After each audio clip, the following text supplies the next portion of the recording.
سعودي عربستان کې الکول درلودونکي شراب حلال شو.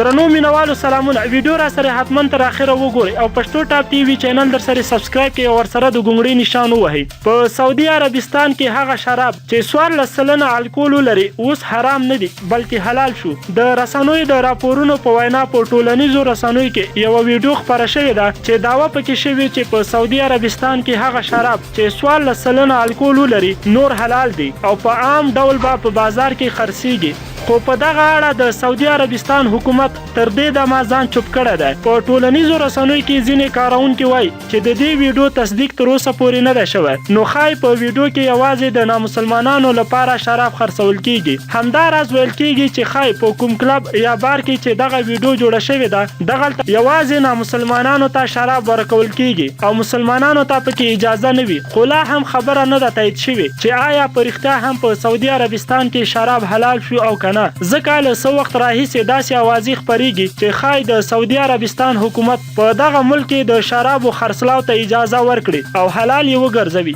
د یادولو ده چې د سعودي عربستان ولیعهد محمد بن سلمان له راتلو سره سم په دغه ملک کې د یو لړ اصلاحاتو راوستلو خبره کړې ده چې په دې لړ کې په سعودي عربستان کې ډېر بدلونونه راغلل. نه یوازې دا چې په سعودي عربستان کې په لومړي ځل سینما خلاصه شوه بلکې د قمارخانې جوړولو اجازه هم ورکړل شوې او همدارنګه ښځو ته بیا په ډېرو برخو کې ازادي هم ورکړل شوه. په دغه ملک کې ښځو ته د موټروانۍ یوازې په هوټلونو کې د شپې د ښځو ریسلینګ او نور ډېر هغه څه دي چې اوس په سعودي عربستان کې اجازه ورکړل شوې ده. سعودي عربستان چې کوم کارونه په دغه وروستیو وختونو کې کړي تاسو ته څنګه ښکاري؟ سعودي عربستان د غرب غلامه شوې نه ده؟ خپل کمنټس مو راته د ویډیو لاندې ولیکئ او ویډیو در سره حتما لایک کړئ او مخکې شیر کړئ.